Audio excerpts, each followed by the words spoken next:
The President of the United States has built a political strategy that relies on turning transgender and non-binary people into scapegoats for everything he claims is wrong with the United States. He does not approach this as a matter of disagreement or debate. He uses their existence as a weapon, a distraction, and a form of blackmail against the population. His message is that these individuals are to blame for the collapse of morality, the confusion of children, the decline of education, and the erosion of family values. He claims they represent a threat when in reality they are the ones being threatened. He paints a picture where simply existing as a trans or non-binary person is an act of rebellion, perversion, or disorder when all it is, in truth, is survival. He is not trying to protect children. He is not trying to defend women. He is not concerned with mental health. His strategy is based on identifying a vulnerable group, demonizing it, and then promising the majority that he will eliminate the source of their discomfort. But the discomfort never came from these people. It came from poverty, inequality, violence, lack of access to healthcare, failing schools, and decades of corruption. Rather than address any of those, Trump redirects the frustration of people who feel powerless toward a minority that has no institutional power.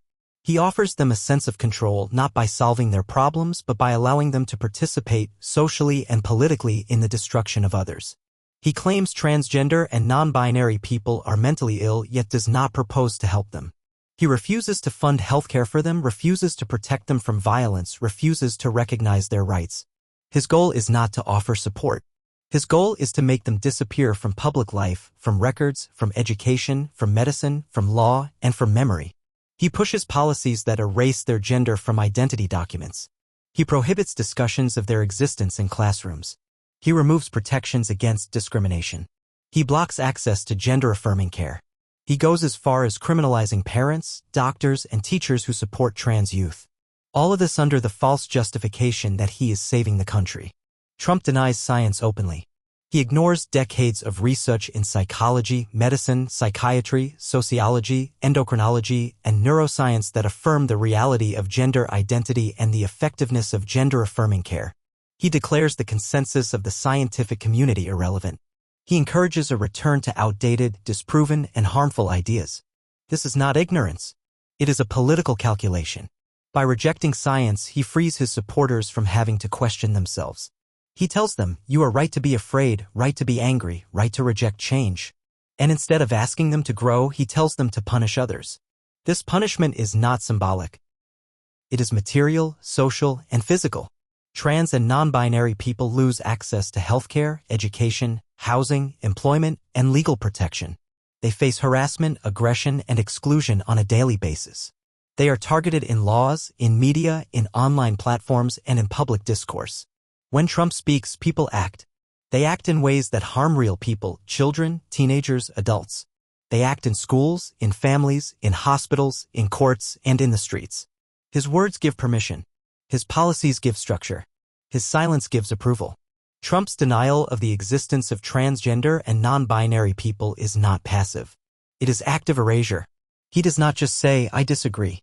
He says you do not exist. And from that denial flows every form of violence. If someone does not exist, they have no rights. They have no voice. They have no recourse. This is his strategy, to convince the public that recognizing someone's identity is optional, that affirming their humanity is negotiable, and that attacking them is justified. The people who support him under this strategy are not neutral. They are not simply misinformed. Many are deeply disillusioned with life. They feel failed by society, by the system, by their own expectations. Instead of confronting the real sources of their suffering, they latch on to Trump's scapegoating. They see someone who promises them control in exchange for complicity in cruelty. They accept the lie that their lives are worse because someone else exists. They accept the fantasy that if trans and non-binary people disappeared, their problems would disappear too. They are willing to lose if it means someone else suffers more. That is the essence of their support, resentment channeled into hatred. These supporters do not want healing, they want punishment.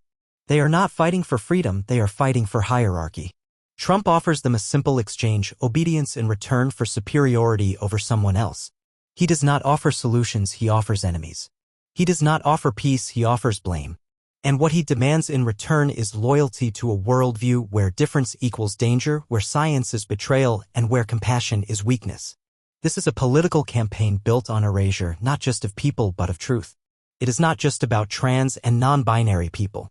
It is about how a leader can train society to believe that cruelty is protection, that lies are common sense, and that humanity is conditional. It is about how institutions can be weaponized against the very citizens they were meant to serve. It is about how entire groups can be discarded because their existence disrupts a myth about gender, about power, about history. Trump's strategy is not new, but it is dangerous in its precision. He targets the young, the isolated, the voiceless. He knows they do not have the means to fight back. He relies on their silence, their marginalization, their fear. And he uses every tool of government to reinforce their invisibility. But even as he pushes them to the margins, he depends on their existence to energize his base. Without them, he has no one to blame. Without them, he cannot manufacture a crisis. He both denies their existence and depends on it. That is the core hypocrisy of his agenda. What Trump demands is that society agree that some people are worth less, or not worth anything at all. And what he offers is not a better world, but a world where some can feel superior by stepping on others. It is not governance. It is vengeance dressed up as policy. It is not leadership. It is blackmail against the most vulnerable. And the cost is paid every day in lives erased, in rights revoked, in futures destroyed. What Donald Trump is doing today with transgender and non-binary people bears disturbing resemblance to what was done in Nazi Germany with Jewish people in the 1930s. Back then, Jews were blamed for economic instability, cultural change, and national decline. They were portrayed as a threat to children, to purity, to tradition. They were stripped of rights, excluded from public life, medicalized, demonized, and finally erased through state-sanctioned violence. Today, Trump joins the Jewish people in remembering that past suffering, but he repeats the same method with a different target. He praises the memory of those who were scapegoated, while building a platform that scapegoats new people in the present. He condemns the crimes of the past as he lays the foundation for similar crimes in a different time, against a different group. The tools may have changed. The language may be less explicit, but the logic is the same. Identify a vulnerable group. Paint them as a threat. Justify their erasure as protection. Mobilize public resentment and redirect it toward people who cannot defend themselves. Use state power to deny their existence, cut off their access to services, and make society believe that this brutality is order. This is not a coincidence. It is a formula, and history has already shown us how far it can go. What makes this even more dangerous is the role of those who support it, not out of conviction but out of despair. There are people so deeply at odds with their own lives, with the world, and with themselves, that they no longer seek progress. They no longer want peace or solutions. They want to see others fall.